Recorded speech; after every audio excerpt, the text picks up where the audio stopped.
Shalom family, the Hebrew Samurai. Going to try to make this video quick and hopefully my words come across clear. May my words be blessed and actions be blessed by the Creator, and trying to give the intent of this video. So again, this video is going to be two things. It's going to be showing fire starters, and I'm going to show an upside down fire on a very micro level. And all you have to do is imagine the same techniques using bigger wood. So first and foremost, here's your standard fire tab that you can get from offline. Anything is supposed to burn for so-called 12 minutes, this, that, and the other, and a pack of 6 of these is like $8. Waste of money, okay? You know, you can make your own things, and plus when you're out in the field, you can't always rely on a cigarette lighter. So I suggest that everyone invest in some type of flint and steel, whether it's bigger or not, you know, a ferro rod and steel. I suggest that you get that because this will start hundreds upon hundreds of fires if used correctly. All right, moving on. Now what we have here, some good old hood dollar store Vaseline, right? A little bit of this, well, a lot of it is Vaseline, and some of this dry lint, right? Just take it, and yeah, it gets a little nasty, and I didn't think ahead, so now I'm thinking I don't have any paper towels, none to wipe my hands off with, so I'm gonna get this out the way. I have to wipe it on my clothes. It's all good though. And yes, that is the sound of the Vaseline falling into the neighbor's yard. So I hope this is coming out clearly. And so after you get it, it doesn't take long to set. Now, without going to the fire first, I would like to show everyone that yes, this simply does work. Let me clean my hands.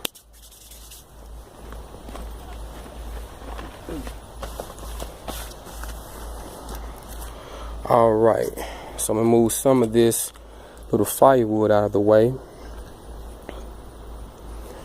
Now you have your standard here. A lot of these at times require a little bit more heat than a ferro rod can start, and if all you have is a flint and steel, then you may have a problem getting your fire started.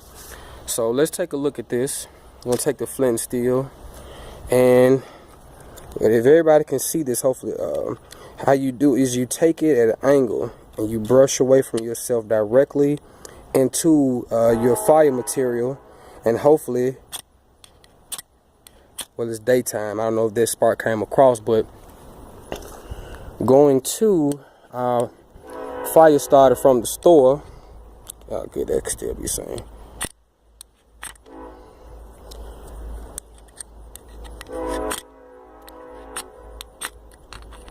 As you see, it's kind of a problem getting it started, but going over to my homemade fire starter,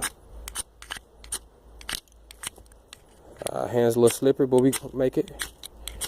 Uh-oh, and there we go. There we go. Homemade fire starter, right? So, and as you notice, it might burn for a while too, ladies and gentlemen. Now let me take a pause for the cause.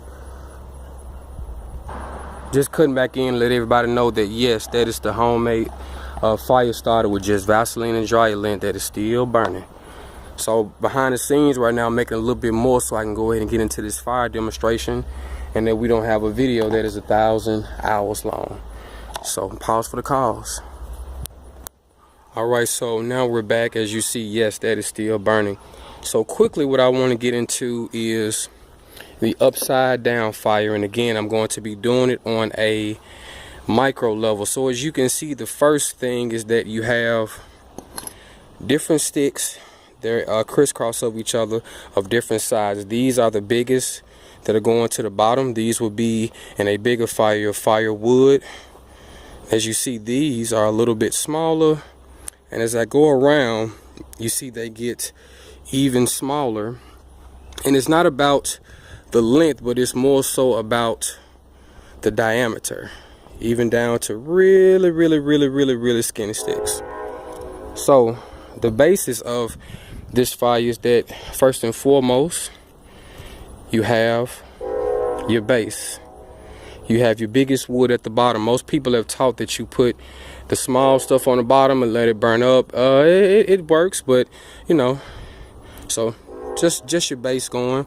So next I take sticks that are a little bit smaller and I crisscross them.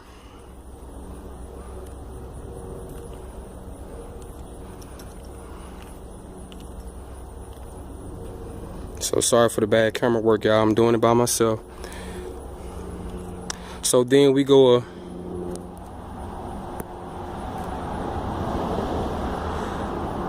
alrighty. Okay, let's see, we're still going. I don't know what happened. But then we go a little bit smaller. Same pattern. Crisscrossing as you go.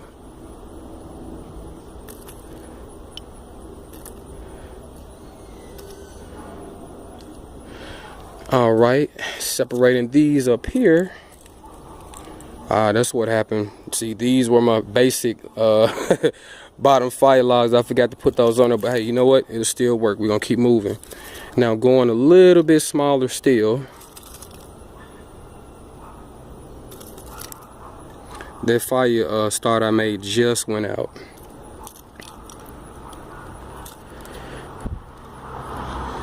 Again, I'm doing this by myself, so I hope that the camera work is all right. Now going over here to the ones that are even smaller still. Yep, same crisscross pattern.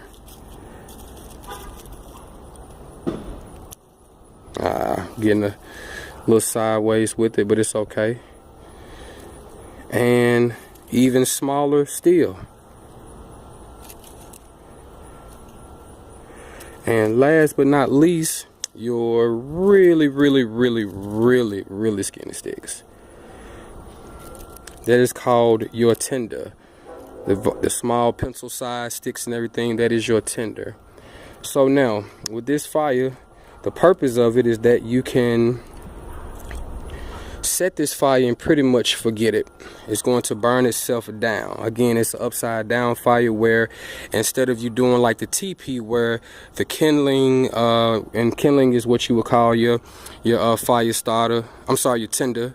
Then you have your kindling that's smaller steel and go work on down to your big firewood. You usually have the small stuff on the bottom and let it burn up because heat rises. But in the upside down fire, you put all of your small things on top and work your way down the crisscross pattern so that air can get through it and you'll have yourself a fire. So again, the trick to this fire is that you start off with a nice little, a great amount of a fire starter. And I do want to put this out there too, all the wood that you see around, if you are planning on having and sustaining a fire, it is very important that you gather your firewood and then you must process your firewood. It takes work, ladies and gentlemen.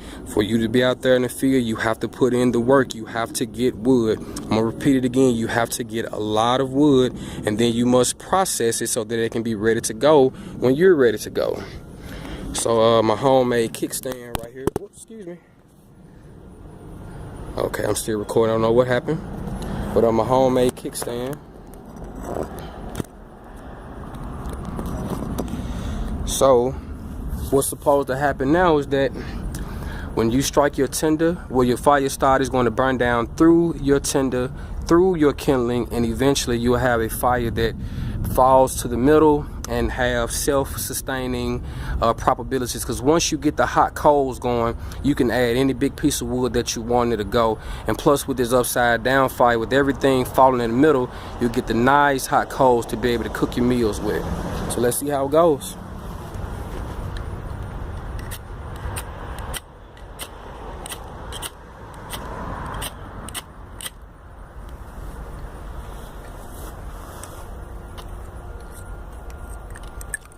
And I'm gonna sit there and let that go for a second. Hopefully I got good memory on my phone, but I hope that this has been a very understandable lesson. Again, this is on a micro version, but it can be upscaled to a macro version. The same thing applies.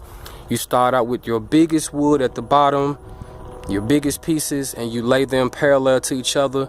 Then right on top, perpendicular, you begin to get smaller and smaller and smaller until you work your way up.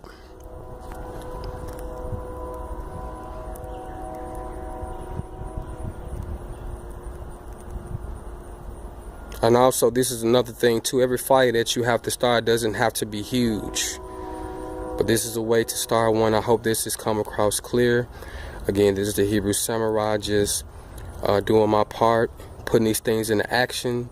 And I'm gonna say there is no reason to go out and buy all of these materials and get all of these bug out things, this, that, and the other, if you don't know how to use them.